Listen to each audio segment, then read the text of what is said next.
Bueno, ahí creo que arrancó. Tenemos nuestro segundo encuentro con Max Weber.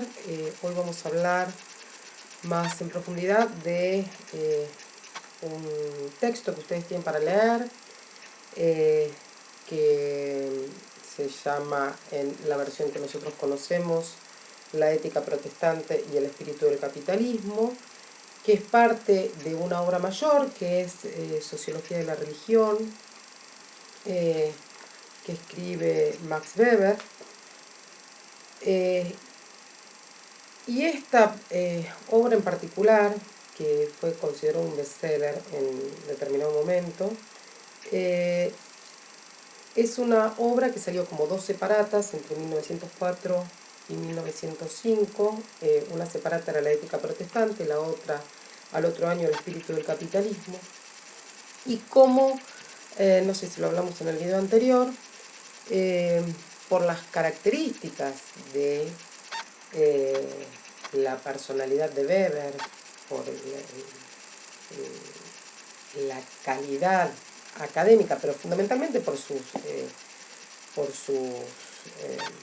características personales, su estructura subjetiva. Desde que salieron las dos separatas hasta que se murió en 1920, estuvo contestando a todas las objeciones, a todas las críticas, a todos los comentarios de todos los académicos respecto de estas dos separatas que nosotros tenemos compiladas en este libro, y que la tenemos compilada con una introducción, que en realidad esa introducción pertenece a esa obra mayor que es Sociología de las religiones, pero cuando se editó como libro separado se incorporó esa introducción. Es decir, que desde 1904 hasta 1920 estuvo contestando, comentando, y es todo lo que aparece, todos los comentarios que aparecen a pie de página. Bueno, no sé cómo enfocar esto. Todo esto que aparece, por ejemplo, a pie de página, a ver, ahí,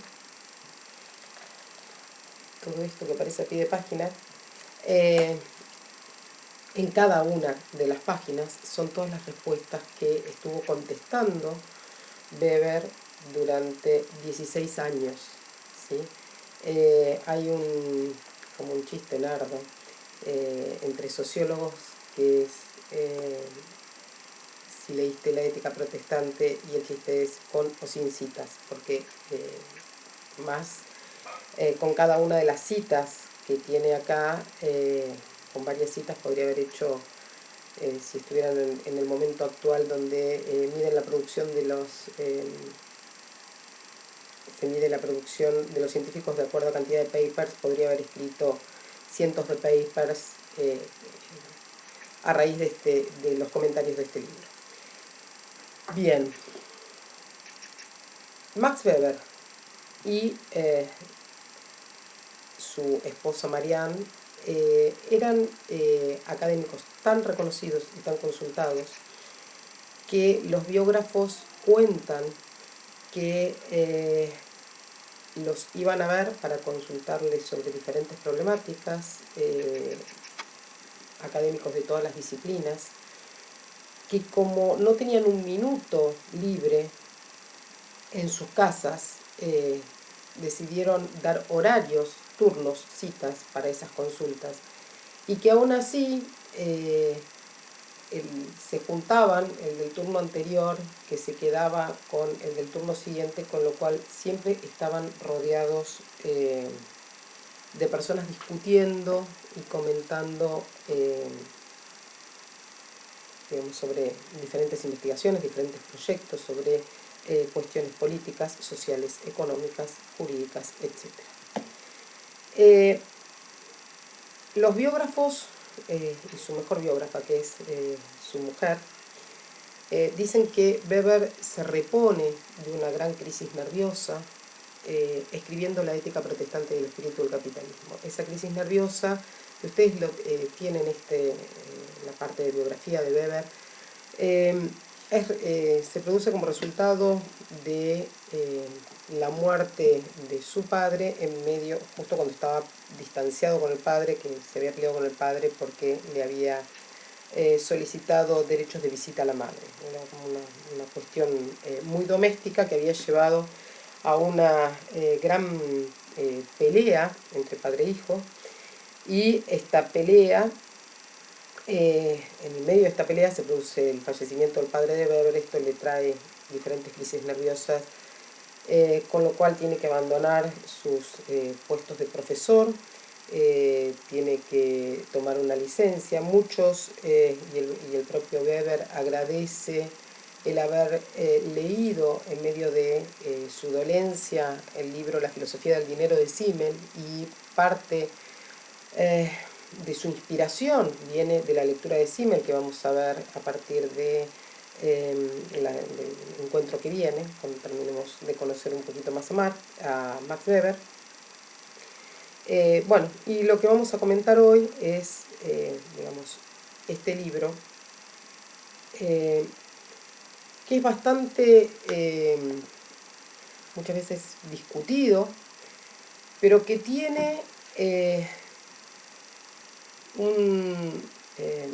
que nos presenta una perspectiva diferente, una causación diferente respecto de por qué se desarrolla el capitalismo moderno, por qué se desarrolla este desencantamiento del mundo, por qué se produce esta racionalización creciente y este proceso de burocratización creciente que se produce en Occidente, por qué se produce en Occidente en determinado momento y no en otro.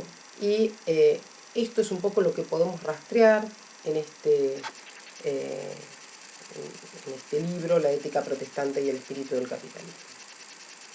En el encuentro anterior, rebobino un poquito, habíamos hablado de que el objeto de la sociología son las acciones sociales, que esas acciones sociales son acciones que están dotadas de sentido, que están orientadas hacia los demás, que esas acciones sociales no son deducibles de leyes generales, que no se reducen a una relación causa-efecto, a una monocausalidad.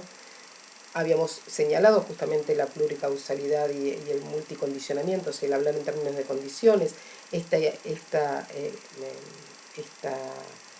cuestión que yo les había planteado, que en Weber podemos encontrar al primer teórico o el primer sociólogo, uno de los primeros sociólogos que plantea esta cuestión de la incertidumbre, ¿no? Del elemento de la incertidumbre, del azar, dentro de los condicionamientos que tienen que confluir para que un fenómeno se produzca. Entonces decíamos, estas acciones sociales que están orientadas hacia los demás, que están dotadas de un sentido, que expresan una intencionalidad y que por lo tanto son comprensibles y hay que comprenderlas, y este es el objeto de esta sociología comprensiva que nos había planteado Weber en este primer encuentro que tuvimos en el video anterior, y que para comprenderlos hay que hacer evidentes ese sentido subjetivo en la esfera de la significación. Bueno, todo esto vamos a ver cómo ejemplificamos esa metodología que nosotros analizamos, cómo a partir de esto que Gianfranco Poggi nos explica también como individualismo metodológico en Weber, cómo Weber a partir de ese individualismo metodológico puede encontrar o hacer una reconstrucción de los grupos como verdaderos protagonistas de la historia.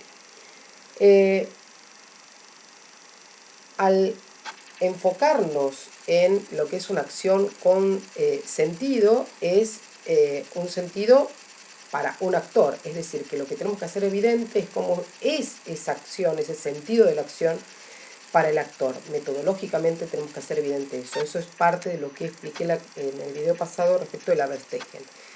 Cómo hacemos evidente ese sentido subjetivo, cómo es para el actor, no considerando ese sentido y esa acción, cómo se produce en el término medio de una población determinada en un momento determinado, sino que es un sentido unívoco, ¿sí? Y captar ese sentido, idealmente, a partir de esos tipos ideales, captarlo idealmente como una reconstrucción racional de tipo metodológico. Es decir, que lo que hacemos es la captación de un sentido que es un sentido ideal, que reconstruye el investigador, que reconstruye el científico a partir de esta construcción típico-ideal, a partir de una reconstrucción racional de tipo metodológico, y que para esto va a utilizar los tipos ideales. Es decir, que lo que va a analizar con los tipos ideales, la pregunta es, ¿qué mueve a los hombres a actuar de determinada manera? ¿Qué motiva a los hombres a comportarse de determinada manera? ¿Qué motiva a los grupos, a los individuos a conformar grupos, ¿sí? Agrupamientos, a agruparse, a unirse para una acción de tipo colectiva, ¿sí? Una acción social grupal, o una acción de tipo colectiva? Entonces lo que va a analizar son las diferentes lógicas de acción, ¿no? Y lo que va a plantear son estos tipos ideales de acción que comentamos la clase pasada. Por lo tanto, en Weber lo que vamos a encontrar es esa reconstrucción desde lo singular.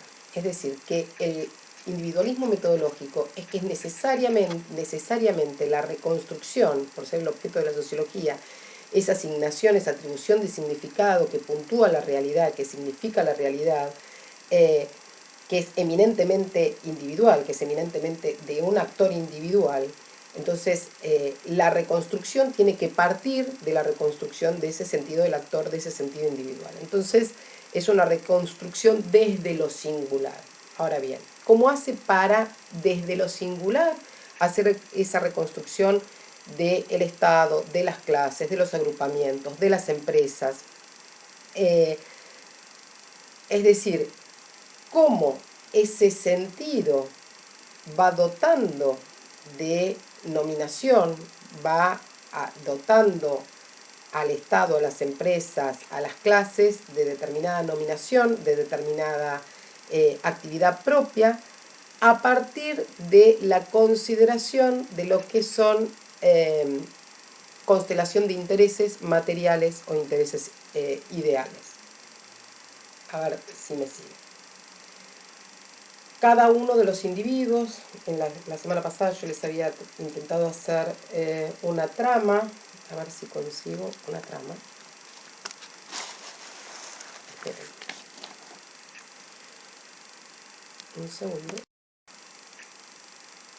Bien, acá encontré una trama. No es muy...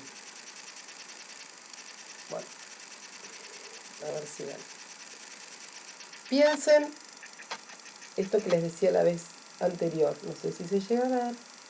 Si yo tengo que hacer evidente el sentido de este respecto de este respecto de este respecto de este, y así sucesivamente, el sentido, la dirección, la intención, eso es inabordable. Y les había puesto el ejemplo que es tan inabordable como metáfora, ¿no? Como para los griegos abordar el firmamento. Y que, por lo tanto, para poder abordarlo, ¿qué es lo que hicieron? Conformaron esto que nosotros conocemos como constelaciones, que es tomar determinadas estrellas, determinados astros que eran más luminosos, que les llamaban más la atención, en determinados segmentos de ese firmamento, y unirlos de acuerdo a un tema, ¿sí? Bueno, algo similar es lo que nos va a proponer Weber para poder reconstruir desde esa acción individual con un sentido, singular con un sentido, los grupos, las acciones colectivas, las empresas, las clases, los agrupamientos, el Estado. no puedo dar cuenta de todo, pero sí puedo pensar que cada actor, cuando realiza esa acción con sentido subjetivo, esa acción social, teniendo en cuenta a los otros, en su accionar, ese accionar lo realiza en esa trama de relaciones, ¿sí? En esa trama de relaciones sociales, donde se mueve en un contexto, y ese contexto va a estar también conformado por esa trama y por esos otros que también atribuyen significado a la propia existencia, ¿sí? Y que entonces en los otros va a poder encontrar, digamos, aliados, ¿sí? Con los cuales puede unir fuerzas, unir acciones para llevar adelante sus propósitos, sus preferencias, sus ilusiones, sus elecciones, sus pasiones, sus valoraciones. Puede encontrar en ese contexto conformado por esos otros una acción neutra, es decir, no le ponen ni palos en la rueda, tampoco colaboran, y puede ser que se encuentre con otros que tienen preferencias, que tienen motivaciones, intereses, elecciones, pasiones, ilusiones totalmente diferentes a las propias. Y nos dice Weber, y nos explica muy bien Poggi esto, que a partir de compartir con otros individuos, con otros actores, estos sentidos, estas motivaciones, estos intereses que pueden ser materiales o ideales, se pueden conformar estos agrupamientos que Weber, para estudiarlos, los va a estudiar a partir de preguntas, de 3 preguntas, ¿sí? Que para él son las 3 preguntas que toda organización social tiene que responderse. Y es, ¿cómo se satisface la reproducción de la vida? ¿Sí? Y entonces ahí hay intereses materiales en juego. ¿Cómo se organiza políticamente, cómo se toman las decisiones en una organización social? Y ahí se une a partir de intereses también que pueden ser materiales de la fuerza física, o el orden de la fuerza física, de la fuerza militar, político-militar, o cómo determinada comunidad, determinada sociedad, determinada organización social puntúa la realidad y cómo establece los bienes de salvación, cómo establece qué es lo sagrado y qué es lo profano, cómo establece cuáles son las preferencias, ese orden cultural. Y ahí, digamos, es a partir de cómo soluciona esa necesidad de organización del mundo, de atribuirle un orden a ese mundo caótico, alrededor de ese tipo de necesidad encuentra otro orden en el cual se pueden agrupar los actores y los diferentes actores sociales. Y por lo tanto, va a reconstruir la acción de los grupos a partir de estos 3 órdenes que él entiende que son órdenes de distribución del poder social, órdenes de distribución de el poder en 3 ámbitos diferentes, que es el ámbito económico, el ámbito político-militar y el ámbito social o de prestigio social, que es el que, digamos, el orden de lo simbólico. Bueno, esa es, digamos, la manera en que él puede reconstruir esa acción de los grupos, esa conformación de los grupos desde el individualismo metodológico, cómo puede ir reconstruyendo a esos grupos.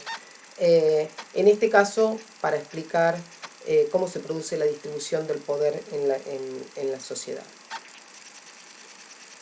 ¿Por qué? Esto lo vamos a volver a ver cuando discutamos, cuando veamos Foucault, cuando veamos en la próxima unidad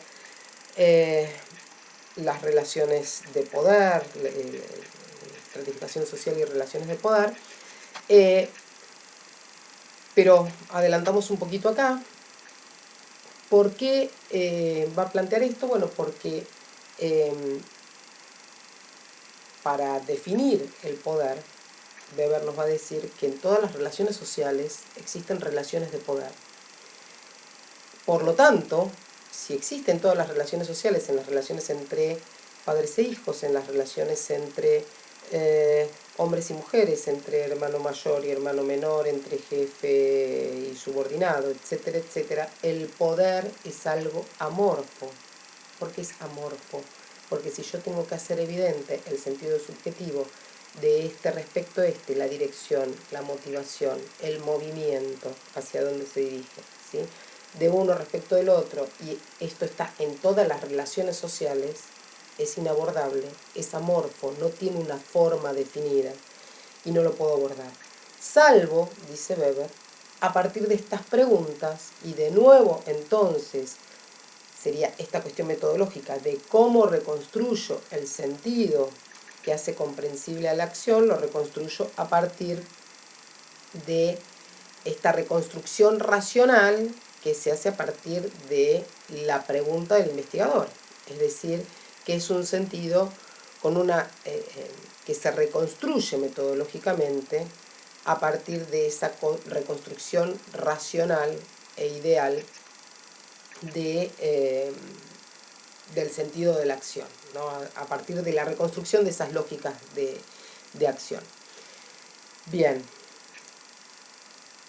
Entonces, en este caso, él va a decir, bueno, es amorfo, pero a partir de estas preguntas que tienen que ver con preguntas que tiene que resolver cualquier organización social, cualquier grupo humano tiene que resolver estas preguntas que tienen que ver con la cuestión de la reproducción de la vida, es decir, el orden económico, la cuestión de cómo se organiza la comunidad, el orden político-militar, y la cuestión de cómo se puntúa la realidad, el orden social, es decir, de distribución del prestigio social.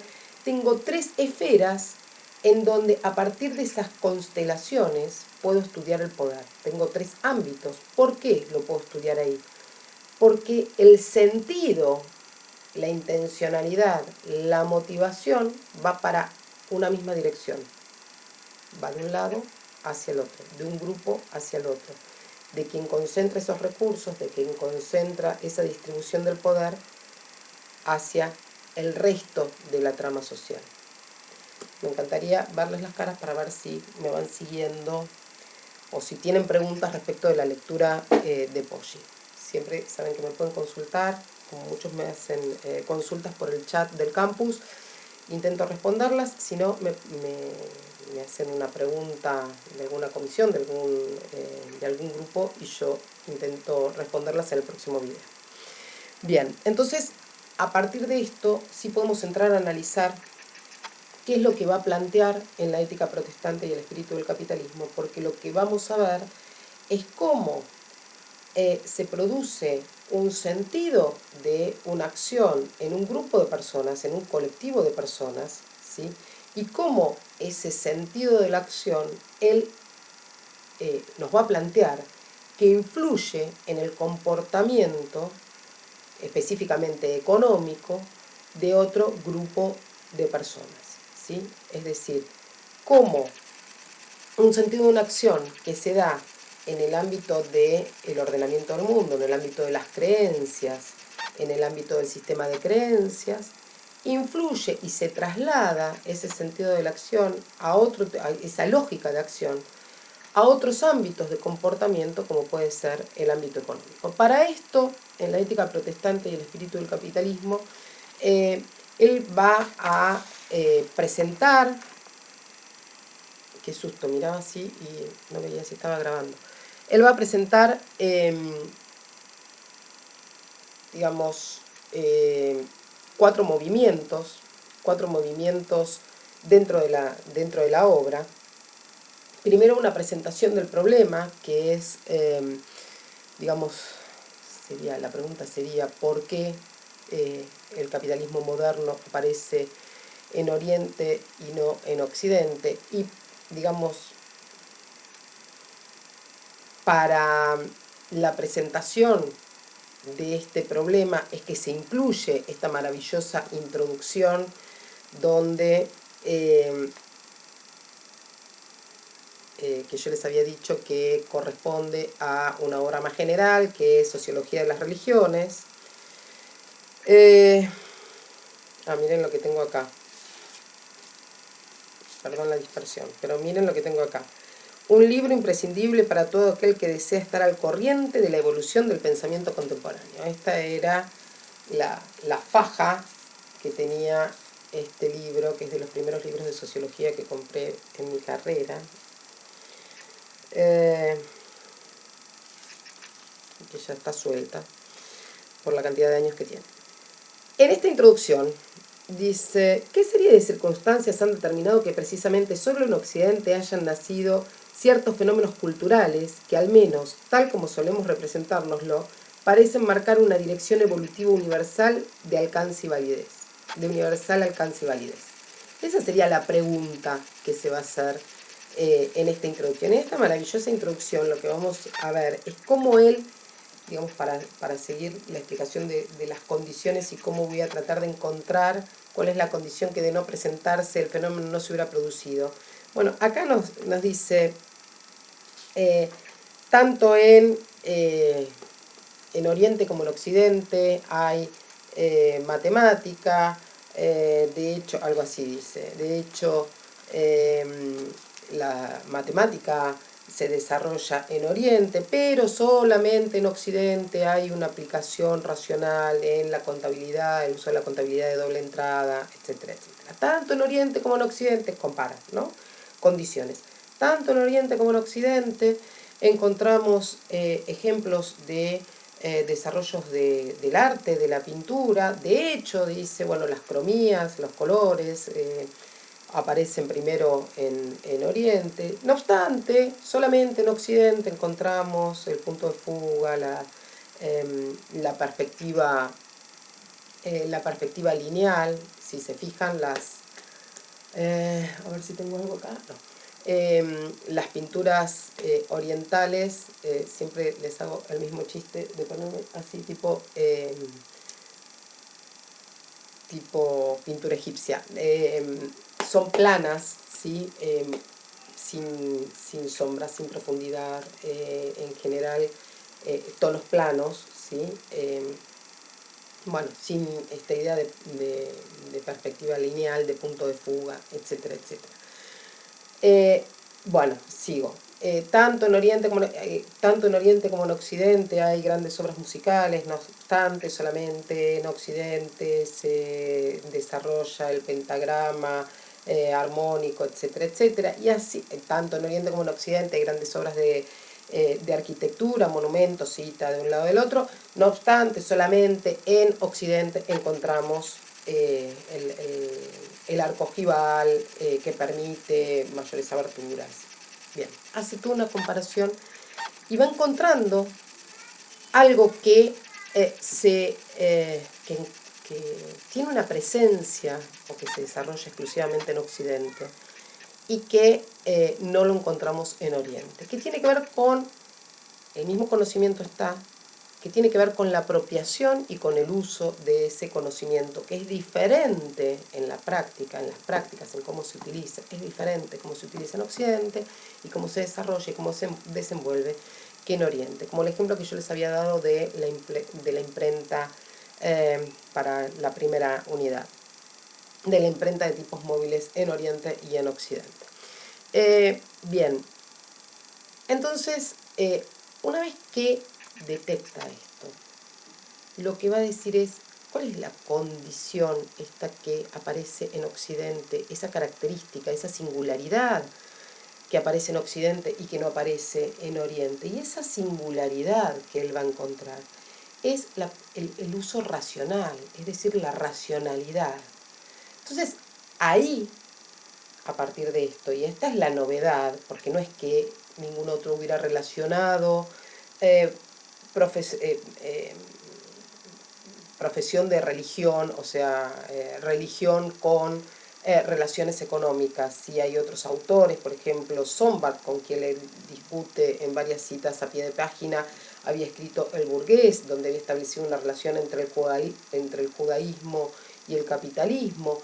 El propio Marx había escrito sobre la cuestión judía, también había escrito sobre el ascetismo del capitalismo moderno, es decir, no es exclusivamente, no es el único científico social que se le ocurre esto, pero sí el que encuentra este condicionamiento que es propio de Occidente y cómo a partir de ahí él logra reconstruir esa atribución causal, esa imputación de causalidad respecto de dónde él encuentra que aparece esta racionalidad, que es la que ha producido una ruptura con el mundo tradicional, con el orden tradicional que estaba regido por una lógica, que es la lógica de acción tradicional, ¿sí? Que se guía por las costumbres y las tradiciones. Es decir, ¿en qué momento se rompe esa lógica de acción tradicional que se guía por las costumbres y las tradiciones?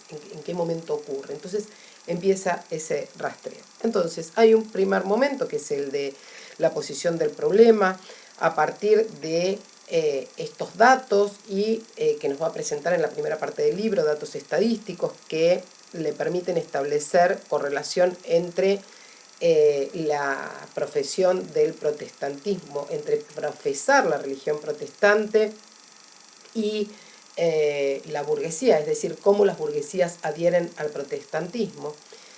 Un segundo momento, un segundo movimiento que hace en la obra, que es que si bien reconoce que las burguesías van a adherir prontamente a la reforma protestante, él va a hacer una inversión de la causalidad, ¿sí? Va a invertir esa causación a partir de esa construcción del objeto, a partir de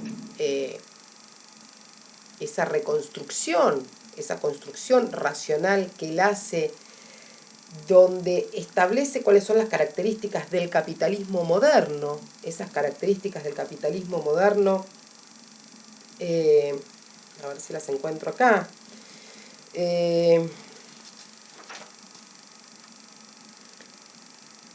dice, hay en Occidente una forma de capitalismo que no se conoce en ninguna otra parte de la Tierra, la organización racional capitalista del trabajo formalmente libre. Él acá va a empezar a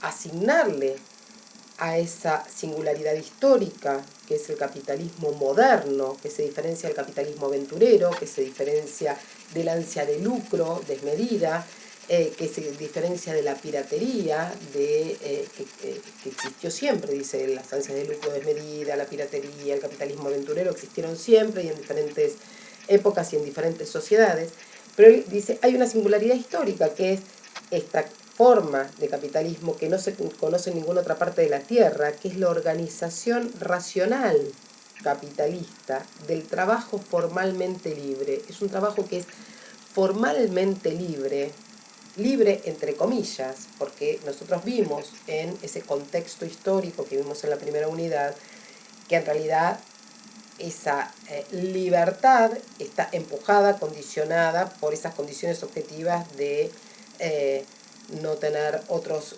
medios de subsistencia, no tener otros medios de vida. Bueno, esa construcción de trabajadores que desde lo formal son libres para ofrecer su fuerza de trabajo en un mercado que se construye ad hoc, ¿sí? Dice, La organización industrial racional, la que calcula las probabilidades del mercado y no se deja llevar por la especulación irracional o política, no es la manifestación única del capitalismo occidental. La moderna organización racional del capitalismo europeo no hubiera sido posible sin una intervención de dos elementos determinantes de su evolución: la separación de la economía doméstica y la industria, que hoy es un principio fundamental de la actual vida económica, y la consiguiente contabilidad racional. Acá sigue dando características, ¿sí? Esto es una característica central, ¿sí? La separación de la economía doméstica y de la economía industrial o de la economía de la empresa. A ver.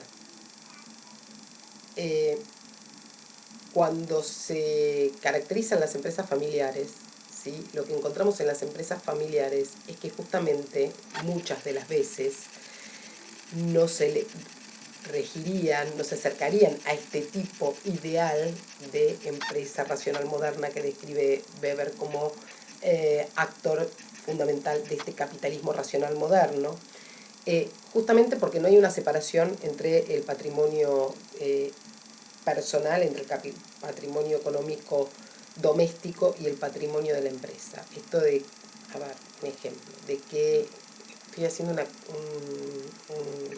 una caracterización para que se entienda. Esto que nosotros decimos la cuenta del almacenero, es decir, que el almacenero puede sacar, o podía sacar, de la caja sin contar que era un capital diferente. O, por ejemplo, cuando una empresa presenta la quiebra y la gente dice, pero si el dueño de la empresa es rico. Bueno, capitalismo moderno, separación del patrimonio personal de lo que es el patrimonio industrial o del patrimonio de la empresa, ¿sí? Que la empresa entre en quiebra no quiere decir que quien fuera dueño de la empresa o directivo de la empresa tenga que estar él con su patrimonio personal en quiebra. Hay una separación del patrimonio de la empresa del patrimonio de la economía doméstica, nos dice Weber. Y la consiguiente contabilidad racional, es decir, que esa contabilidad hay una racionalidad respecto del cálculo del lucro que se puede esperar. Bueno, va haciendo una caracterización del capitalismo. A ver si encuentro acá las diferentes características. El problema. Bien.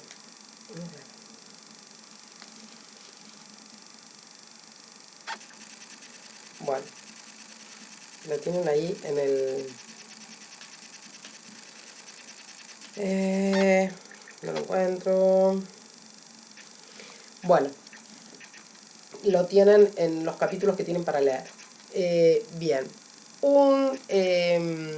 Entonces, el segundo movimiento que va a hacer es a partir de esa presentación del problema, es la construcción de este objeto que es el capitalismo occidental, que es el capitalismo moderno, ¿sí? Que él va a encontrar racional, moderno, occidental, que él va a encontrar que se desarrolla exclusivamente en Occidente a partir de la modernidad, en la modernidad, y que es diferente de las otras lógicas de ansias de lucro.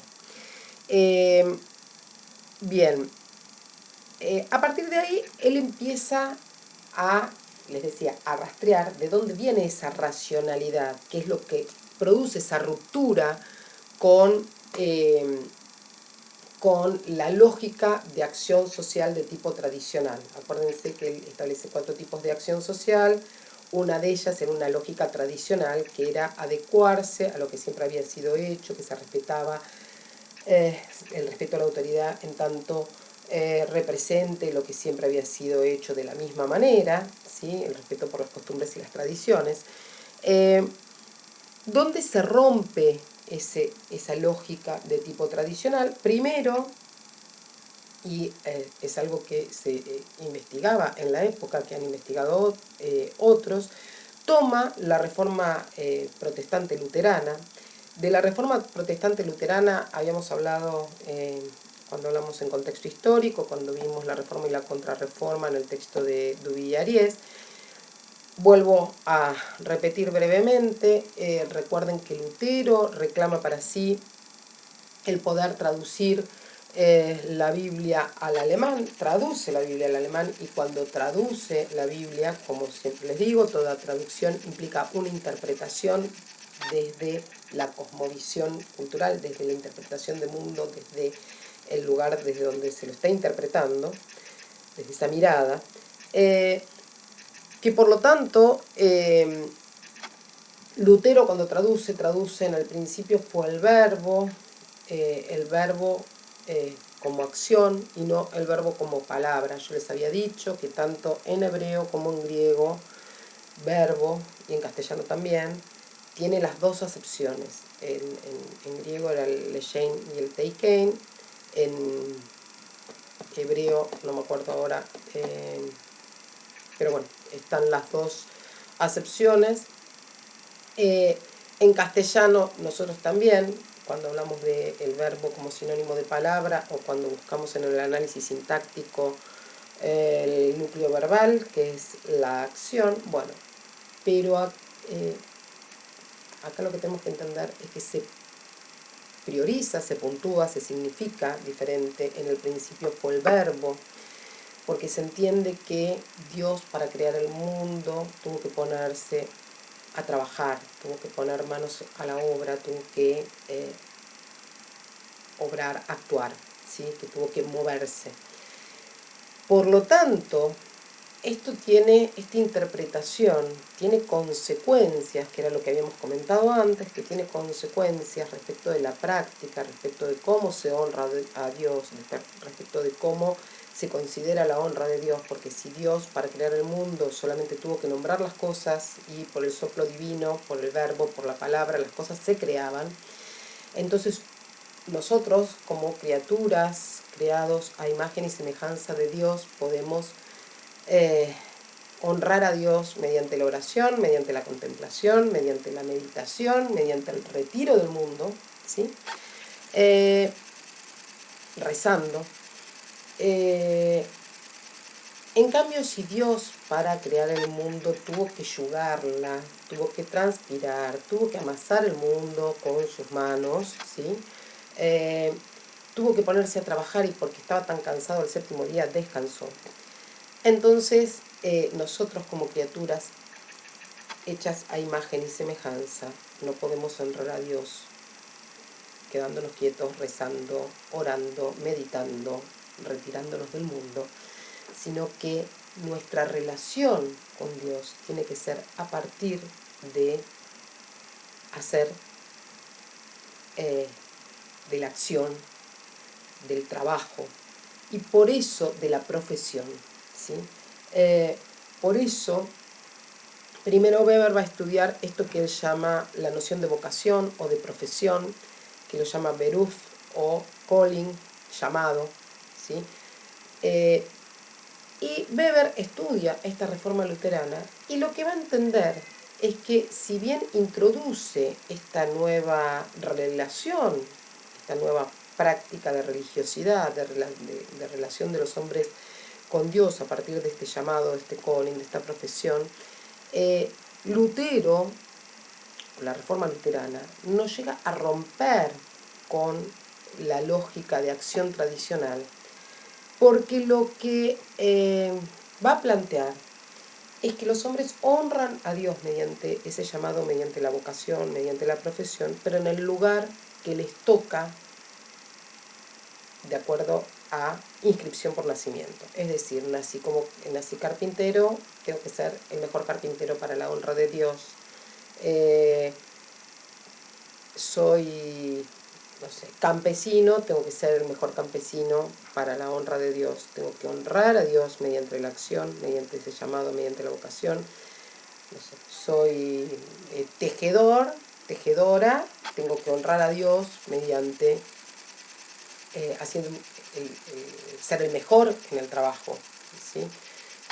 Siempre cuando leo esta parte, digo, mis padres deben haber tenido algo de luterano con esto de que uno no importaba si era barrendero o era algo que cuando yo era chica por lo menos se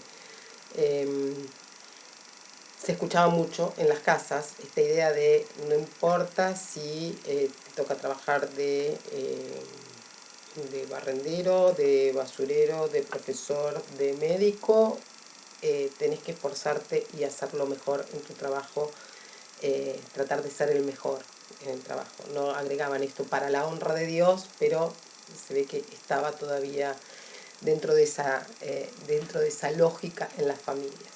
Bien, lo que dice Weber es que este mandato, este imperativo, que se transforma en un imperativo moral de trabajar para la honra de Dios, no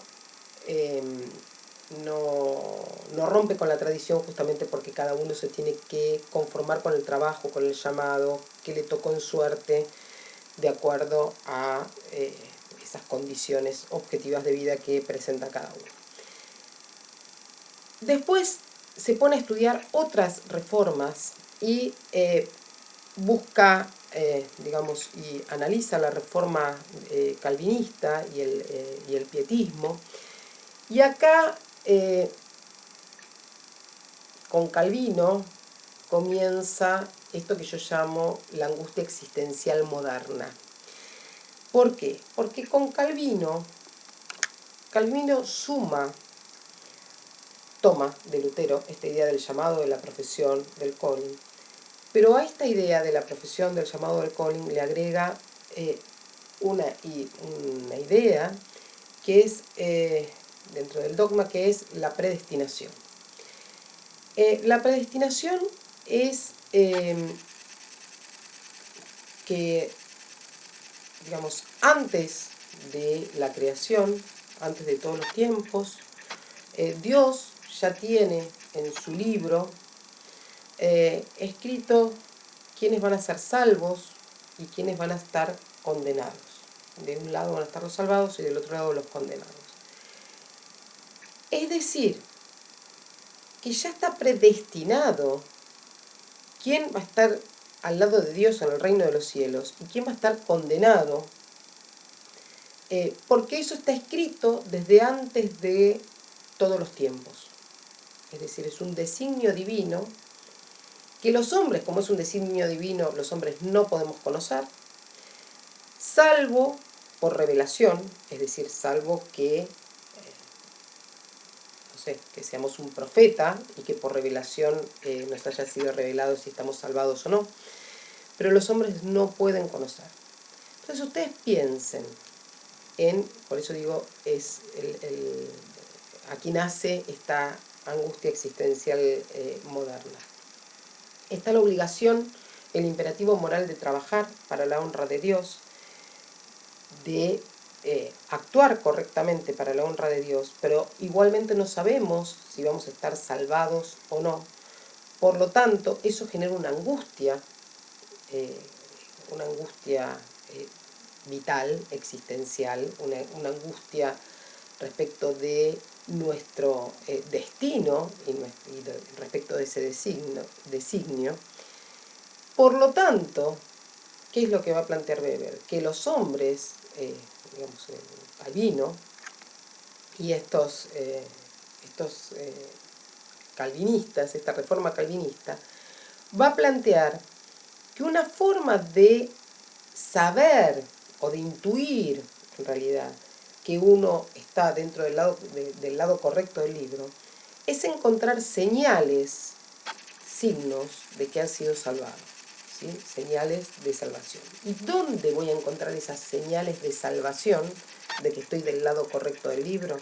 Las voy a encontrar en el éxito profesional, es decir, en esto que resume en estos individuos históricos que va a tomar Weber para construir para reconstruir esa ética protestante de la cual habla, que va a tomar estas frases: ahí donde encuentres un hombre rico, ahí verás un hombre diligente a los ojos de Dios, ¿sí? Eh, el tiempo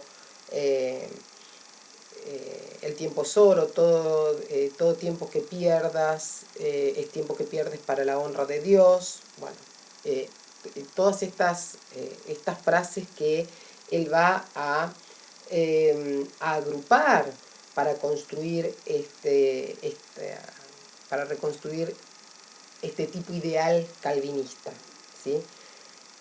Bien, entonces ahí tenemos el tercer movimiento, ¿no? La comparación de la prédica luterana, de la reforma luterana y la noción de vocación, esta noción de Beruf, de Colin, y la comparación con la predestinación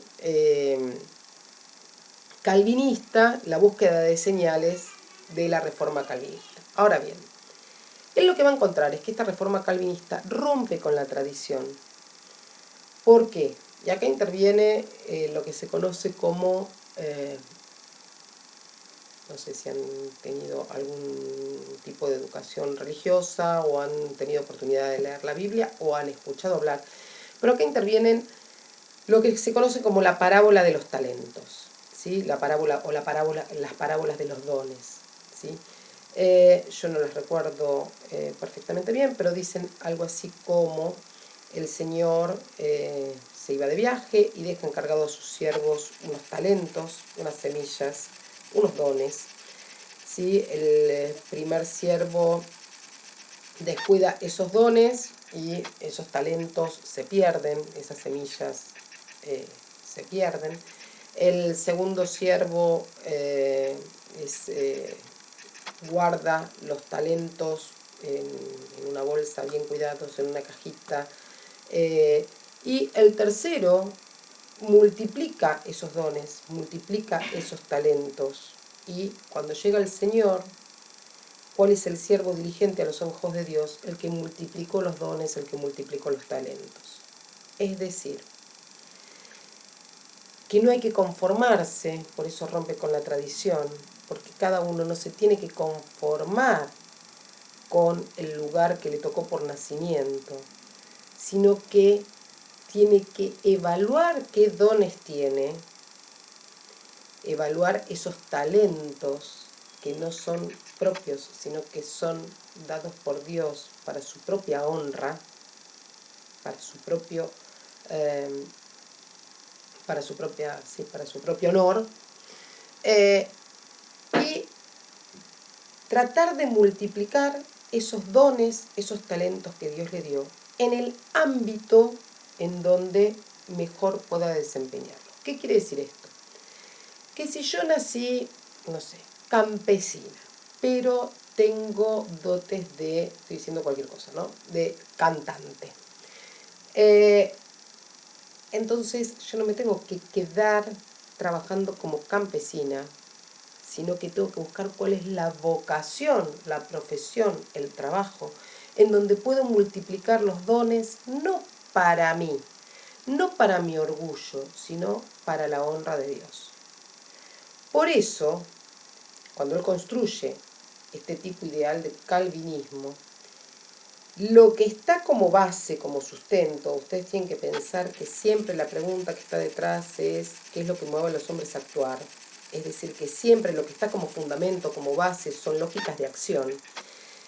Por lo tanto, cuando él está planteando el calvinismo como tipo ideal para explicar este sistema de creencias y cómo este sistema de creencias crea una ruptura con la lógica de acción tradicional, tienen que pensar que en el calvinismo tiene como sustento, como base, una lógica de acción de tipo racional con arreglo a valores o orientada por valores. Es decir, donde hay una evaluación, por eso es una ascesis, por eso es un comportamiento ascético, por eso es la ética protestante, porque hay una evaluación de toda la situación, es decir, que las personas hacen una evaluación de la situación, hacen una evaluación de cuáles son sus dones, de cuáles son sus talentos, y eligen en qué ámbito, ¿sí?, en qué condiciones pueden multiplicar esos talentos, es decir, que hacen una evaluación y tienen un comportamiento racional, una evaluación racional, para ver dónde pueden multiplicar esos dones, no para un fin en sí, sino para adecuarlos a un valor, es decir, para la honra de Dios, para la adecuación a un valor. Cuando él construye este tipo ideal de calvinismo y de la ética protestante calvinista, ¿sí? Está, digamos, partiendo o tiene como sustento, ¿sí? Ese tipo ideal de calvinismo tiene como sustento, con esas características de singularidades históricas, tiene como sustento una lógica de acción racional con arreglo a valor. Lo mismo cuando hable de el capitalismo. En el capitalismo vamos a tener como base que orienta las acciones, una acción social racional orientada o con arreglo o con respecto a fines, ¿sí? Bien. Entonces, tenemos esa parábola de los dones, esa construcción, reconstrucción de lo que es la reforma calvinista y esa comparación que él hace.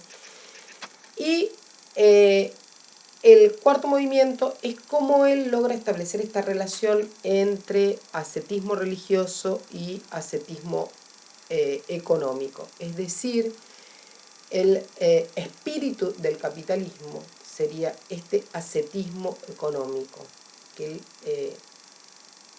digamos, la relación no es entre la ética protestante y el capitalismo directamente, sino cómo esa ética protestante, que primero es una evaluación para adecuar, digamos, los comportamientos, la profesión a la honra de Dios, se va trasladando esa lógica de acción a otras esferas, ¿sí? Y encuentra un terreno fértil para desarrollarse en la esfera económica, en el orden económico, donde los empresarios y los burgueses encontraron en esta lógica un justificativo ideológico para comportarse de determinada manera. Es decir, para llevar esta lógica racional, esta racionalidad, a otro orden que no es el del sistema de creencias, ¿sí? Entonces,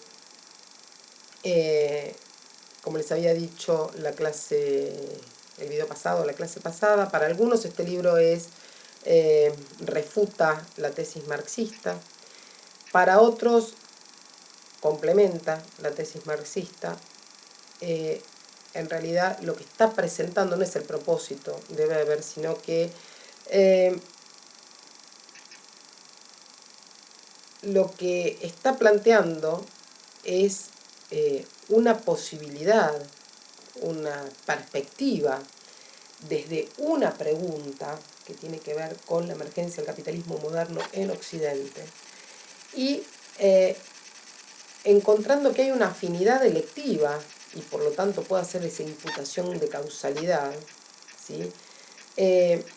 Entre el calvinismo y el capitalismo, y a partir de esto él lo que va a plantear es que en cualquier momento de la historia un cambio en un sistema de creencias, ¿sí?, puede producir cambios en otros órdenes, como por ejemplo en el orden económico. Es decir, que acá tenemos otro concepto de cambio, ¿sí?, que es un cambio que es también, digamos, no es unidireccional, está multicondicionado, y que lo que va a marcar son posibilidades y tendencias. ¿Por qué? Porque en esta concepción weberiana es la que más se acerca a la concepción de la posmodernidad, en el sentido de que se plantean estas incertidumbres, de que no hay una causalidad, o no hay una monocausalidad, no hay un determinismo de la historia, sino que hay probabilidades de que ciertas tendencias sean estén más presentes históricamente, tienen más probabilidades de ocurrir históricamente que otras, ¿sí? Ciertos condicionamientos, ciertas condiciones tienen más probabilidades de desarrollarse que otras. Ciertas series de acontecimientos tienen más probabilidades estadísticas de desarrollarse que otras.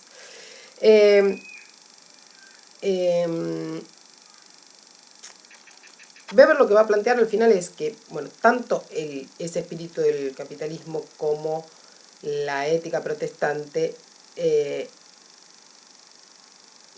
se las va a encontrar o proceden de la búsqueda de documentos y en la búsqueda de, digamos, de estos comportamientos de estos individuos desde una perspectiva típico-ideal, es decir, que esta caracterización que él está haciendo del capitalismo y esta caracterización que hace del calvinismo, del comportamiento del calvinismo, son construcciones típico-ideales.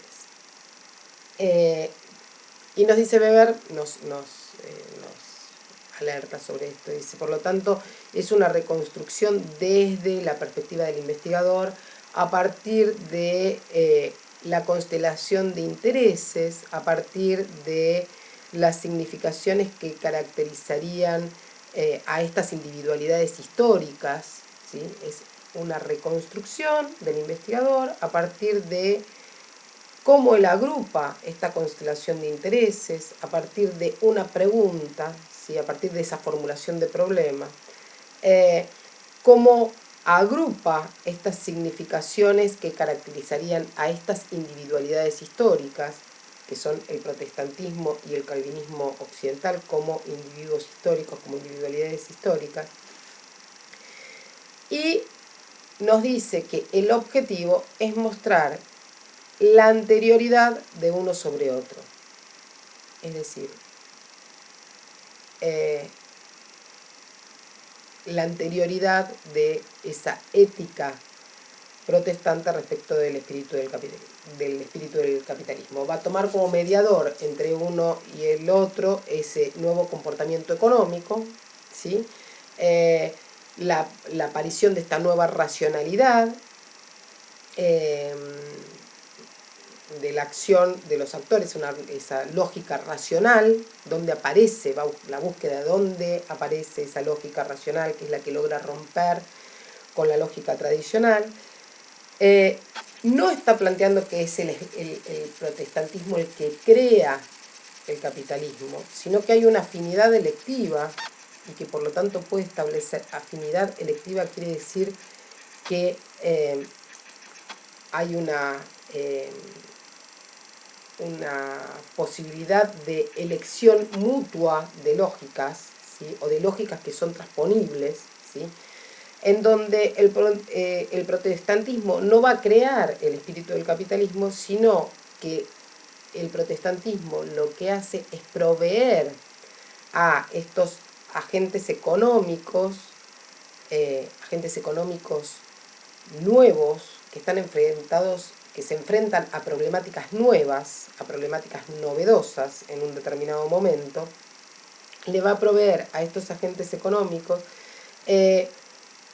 un soporte ideológico, una justificación ideológica, una lógica que le permita ordenar sus comportamientos frente a esos nuevos problemas en el orden económico. Es decir, le permite inscribir su comportamiento en un tipo de racionalidad nueva.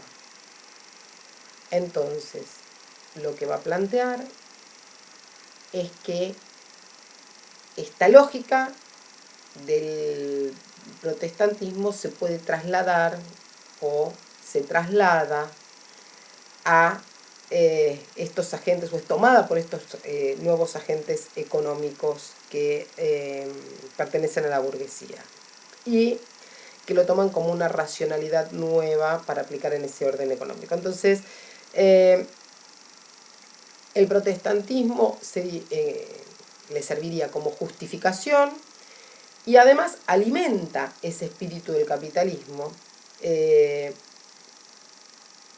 dice Weber, por lo tanto aparece un nuevo comportamiento económico y basta que penetre en un sector tradicional, como por ejemplo la industria del tejido doméstico, basta que esta lógica racional penetre en el comportamiento de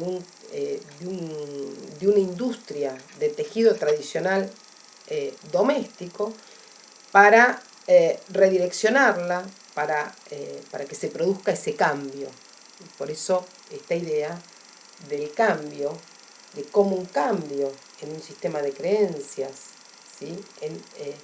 Esos intereses ideales que motivan a la acción y que van a producir una lógica de acción diferente, una lógica porque está orientada por esos intereses ideales. Por eso los intereses, no las ideas, no son las ideas las que producen el cambio en la historia, sino, dice Weber, son los intereses, que pueden ser ideales o materiales, ¿sí? Los intereses es qué es lo que nos mueve a actuar, qué es lo que nos hace significar nuestro comportamiento de determinada manera, cuáles son las motivaciones que hacen que nos movamos y que movamos el mundo. Entonces, dice, basta que este nuevo comportamiento, basta que penetre esta racionalidad en un sector que tenía un comportamiento tradicional, como por ejemplo, dice la industria textil doméstica, ese tejido a domicilio, para redireccionarlo, para revolucionarlo. Y vuelvo a repetir, esta idea de cambio, todo cambio en un sistema de creencias, ¿sí? Un cambio en un sistema de creencias en determinado momento puede producir cambios en lo económico, ¿sí? Por eso muchos hablan de la importancia de las ideas en la historia, que en realidad sería la importancia de los intereses ideales, de ese cambio en el sistema de creencias o esa lógica movida por intereses ideales para el cambio histórico. Entonces, lo que va a decir es que, por lo tanto, el comportamiento singular de personas singulares es el comportamiento individual, singular, de personas singulares,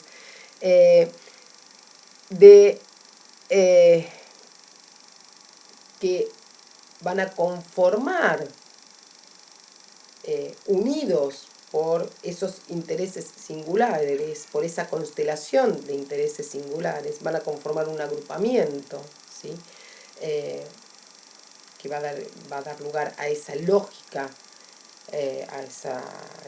de acción que se va a replicar en este grupo que adhiere a la reforma protestante calvinista, y que eso va a condicionar el espíritu del capitalismo, lo va a alimentar, va a tener esa afinidad electiva, lo va a impulsar, le va a servir de justificación, van a encontrar en esta lógica una lógica que pueda servir frente a estos nuevos agentes económicos, frente a esos nuevos problemas económicos, y que por lo tanto va a servir de alimento de impulso del espíritu del capitalismo. Y dice, y una vez que el capitalismo comienza a desarrollarse, después se desarrolla por sus propias fuerzas mecánicas, es decir, después tiene su propio impulso, y ese proceso de racionalización creciente que comienza en Occidente con la ética protestante, con esta reforma calvinista, esa lógica racional que va desencantando, ¿sí? Porque se va haciendo una evaluación racional en diferentes órdenes de la vida y por lo tanto va desencantando, es decir, la vida va perdiendo la magia, va perdiendo ese encanto, ese sentido propio de la existencia. Y dice, termina con esa frase que, bueno, yo les puse el artículo para que se comprenda, que ahora tiene una nueva traducción, hace un tiempo que tiene esa nueva traducción, que es digamos, que va produciendo como ese caparazón, ¿sí? Que hace que los hombres se conviertan de manera disciplinada, como en esa segunda naturaleza, y por eso toda la preocupación weberiana o los estudios weberianos intentando encontrar cómo puede volver el sentido a la existencia. Por eso todos sus estudios respecto de lo que era el tipo de dominación carismático o el carisma, como ese tipo de dominación que es extracotidiano y que produce cuando aparece esa conmoción revolucionaria, porque esa conmoción revolucionaria y eso extracotidiano podía devolverle el encanto a la existencia, el encanto al mundo, eso que se venía perdiendo con esa angustia existencial moderna y con la extensión de la racionalidad que hace que el mundo se desencante, que pierda la magia, etc. No es que está abogando por el comportamiento irracional, sino que él está planteando, digamos, desde también esa preocupación antropológica, está planteando cómo la lógica instrumental medio-fin, ¿sí? Si se traslada a todos los ámbitos y a todas las relaciones, termina produciendo una cosificación de las relaciones sociales, es decir, una deshumanización. Y esa es la preocupación, por eso si puedo, voy a ver si les hago un resumen del libro de Lowitz y de Sayer, no prometo nada, pero no sé si llego, que justamente comparan esta preocupación antropológica que comparten Marx y comparte con Weber, y comparten otros autores también de la modernidad, que es esta preocupación por la condición de hombre, por la condición humana, donde el peligro es el cosificar, la cosificación de las relaciones sociales, la cosificación del otro, la reificación del mundo, que lleva a deshumanizar el mundo, ¿sí? A esa pérdida de sentido humano. Bueno, espero que más o menos se haya comprendido, se haya entendido, y si tienen dudas me escriben por chat, me escriben en el blog o me escriben en el campus o les contesto por escrito o hacemos otro videito con las dudas. En el próximo encuentro, hoy nos despedimos de Weber, el próximo encuentro lo tenemos con George Simmel. Y cuando terminemos los encuentros con Simmel, vamos a hacer un video o un PowerPoint de comparación de diferentes categorías de estos clásicos, que nos va a servir para entrar en la próxima unidad con estas categorías más claras y donde podemos establecer diferentes relaciones para ver cómo son reformuladas o cómo reaparecen o de qué manera reaparecen en la sociología contemporánea, en las explicaciones sociológicas o en la teoría social contemporánea, que vemos en la próxima unidad. Nos vemos en el próximo encuentro.